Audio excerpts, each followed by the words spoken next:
Alright, so he's back in our video, and today, one sec.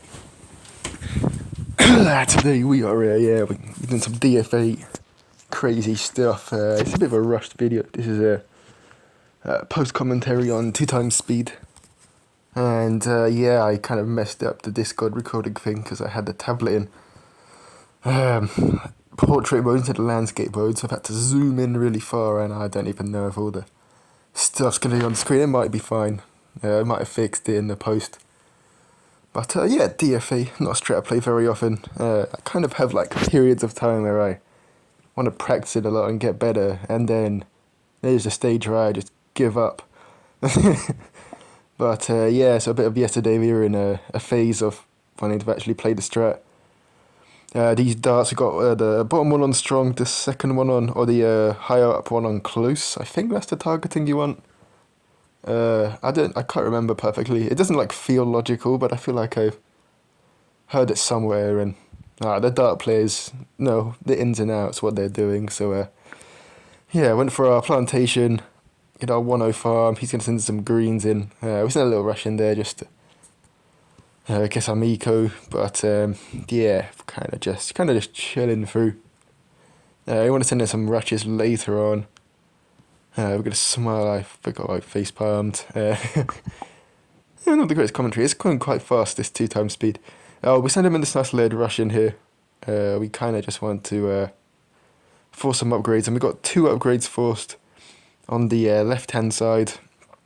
On the ace, that's like 800 worth, and we got some eco. Probably only sent a similar amount of balloons in, so pretty decent rush. We're now going to get ready for our lead detection, get our other spot ready in case he sends us in some whites. And we send him some regen leads, some stuff up behind, some lead and stuff behind. That's forces the tower boost, so that's really good. That means we can boost round 13, and he won't be able to boost the defender easily. And it's going to cause us to sell some farms, so we send in this little rush. Oh, I don't know why we did that. We should have boosted this. Yeah, we could have boosted that in, and oh well, we got the farm sold anyway, so I guess that was fine in the end. Though we could have sent less in and boosted, I think it would have been a little bit better. I'm going to say a lot of things that I could have done better, I think, today, because it's a lot easier to look back on a game than actively do it. So we can BI around 16 if we want to. He's going to send in some stuff. We're going to boost, get up another spot. And that's going to be fine. Maybe we should have done some spot spam instead, so that we could BIA with a boost in case he sent us in a re-rush now. But I think he boosted that rush in, so he can't boost something at us straight away. But quite a big rush would have forced us to sell the BI, I think. So in hindsight, probably would have been a little bit better to not done that. Since in the mob, we can just boost, change the spot, the jug targeting to first, and that will ensure we clean up all those ceramics nice and easily. And then a few times we've forgotten to change the targetings back to last. I think that was on the spot there. But now it's fine. So we got a BIA. So he is a strat that goes a lot later, but we have... he struggles to BFB, and his farms aren't great, and we got a BIA. So we're in just the driving seat here. We just need to keep up the pressure, not let him get farms back up at any point. And we got this game in the bag pretty much. So send her the BFB, we put some leads behind, and I realised they're not going to do anything because of the flash bomb, so we're going to go for some regen leads, but he then got the Sabo up, so we just decided not to. He boosted the BFB, but he did not have enough stuff down, he didn't keep the ace low. So the ceramics from the Moabs killed him, so that was good. That's the first game. Not too badly done. Some stuff we could improve on a lot, but... I don't think it was tragic. Second game, more DFA. This time we're on the left side, which I don't like as much because if we get late, we need to ace micro, and I don't like microing on the left-hand side, as you'll have seen from prior span videos. Some of the heli micro was alright in span this time, but I'd still rather not. So boss is doing a dart sniper ace. So I didn't really know how to play versus this, so I can't lie. Heading into this game. We go for our trip dart at the start. I think some players like going for a spot now, because that kind of means that they're fine till blacks, I think. but I just decided to go for the double trip dart instead, which I don't think it's quite as good. We sent some pinks in. I think we didn't really know what he was doing at this point. We just saw the eco and the dart, so I wasn't really too sure what to expect at this point or how to play this. Well, I probably should have been a little bit more aggressive to try and slow down his eco a little bit more, and which then in result going to stop him getting the sniper farms up, which then means some of his defense a little bit more expensive, a little bit harder to get, and it kind of snowballs throughout the game. Anyways, just go for our farms at this point. I think we're thinking, can we get up a BIA? Kind of thinking a BI is going to be pretty decent in this game. We send in some balloons finally, and that forces a spolt, but no lives. And we got our spolt up now. I forgot when we did that. Looking on this side, and the 2x speed. We go for our next farm. We're just kind of farming on fairly nicely, but then the rounds are pretty long, so as expected. We go for our jug now that it's round 10. We probably didn't need to do that because he didn't send in a lead. We could have just held the money in hand and then waited a little bit, gone for our farm, and then even if he'd sent a lead a little bit later, we could have got the jug up in time and it all been fine. Definitely ready on our next spot. We can see at this point he's doing sniper indeed. And we've got our next spot ready, we're just going to farm on. And we're thinking, we'll farm on, unless he greeds and we want to try and throw in a rush. It is possible. He sells his stuff. We check, he doesn't have the 2-3, so we boost in loads of regen rainbows, and he just boosts an ace and defends everything, and that lost us the game. That's where we lost the game right there, because no more BIA, no farms.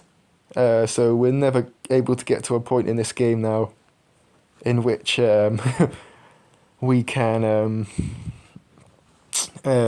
send him in a load of ZMGs and he can't send them in back, and we can defend them at the same time. That's kind of, I think, how the way we should have alternatively played this matchup, aside from the Drain game. Either the Drain, I'm not sure perfectly what to do, so maybe some DFA players who know perfectly what they're doing can let us know in the comments, but I think probably the much better idea would have been just to go BIA, gotten more farms up, because the farm is the best.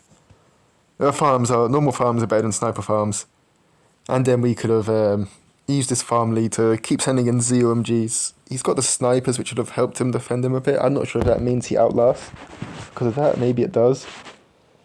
But we could have just kept then sending in the ZOMGs, and if we could have somehow pulled out some good left side ace micro, then maybe we could have gotten like past round 36 or so, and maybe he's then going to start to struggle quite a lot without farms up, with all their constant ace microing, and die to that. But yeah, you'll see, look how bad our farms are. We've only got 2 Republics on round 21. We are starting to space eco, getting our eco up, but having a BIA would have put our eco higher than it is now, and we'd have had a factory. It's quite hard to describe how bad that play was. We're just going to fan club this. And then we're going to go for our ace, so that we can go back for farms and don't have to keep selling stuff for a Moab defend every time, even though we do have a boost back. So maybe we could have just gone for our factory there instead of waiting a little bit longer. And then we'd have got all of round 24 bananas as a factory as well, which would have been good. We double jug there as well, maybe. A little bit too safe, considering we still have the boost. Probably not using that boost very effectively, because the boost just doesn't really do too much later in the game. I mean, if you got loads and loads of money and you got like 10 Spectres down there, and it's going to do a little bit more. But probably should have used the boost to greed there and get more crates in from our factory. But this is the analysis that I think is going to maybe help me if I properly decide to knuckle down and learn the strategy in the future. But yeah, otherwise we'll stick to our grinding strats mainly, because it's what I'm good at, what I enjoy a little bit more. So the ace for the fan club, I think, is a smart thing. Also, I don't think grinders are... I think people think grinders are way more toxic than competitive players, but I think it's the exact opposite. Well, that's from my experience. Maybe some people think the powers are toxic in themselves, but the powers are just a play style. We almost leaked there because I didn't realize I had to tap the those lower down Dark Monkeys 4 times to defend. So yeah, we've only got 4 facts around 30. I think you need to have at least 9. We're supposed to have at least 9, something like that. I think maybe like 13 some players get something like that on a long map playing well. I guess against passive, yeah, probably 13 you want, but yeah, only like 5 or 6 factories. It's gonna be a 7th one, but yeah, we've only got 1 Spectre down. We can sell those jugs earlier. We wait a little bit too long to sell those jugs. Eventually do that now. I think around 35 you probably should start sending in the CMGs because the earlier ones he only just needs to do a few Ace Micro, a few GCs, and the snipers are just going to pop down the ZMG layer quite easily, so we need to fast cool down them in. We keep Fan Club in, we've got our Spectres down. We should probably start GZing at this point, but we don't just yet. And now 2 times speed boost on the GZ. Well, you know, the GZ doesn't even look that terrible in 2 times speed. I think we got GZ glitched slightly there. I think we could have probably defended the second one as well, but yeah, we didn't play that game very well, so we deserve to lose that one. And now we're going to the final game of the video. It's my ult doesn't connect, and then we find him straight away.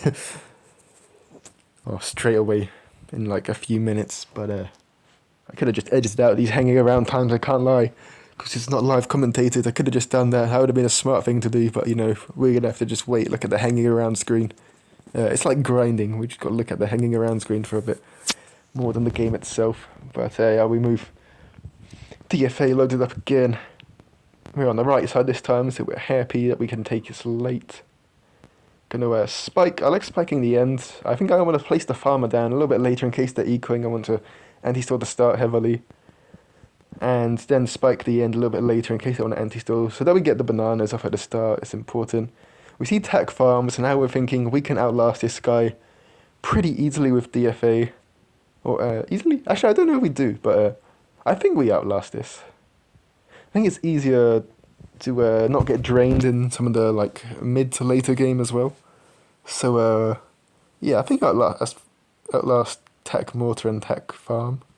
I believe I could be wrong actually, but yeah, I think I'm right.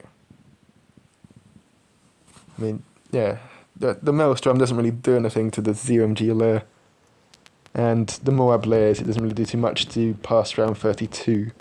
So yeah, I think I'm right on that one.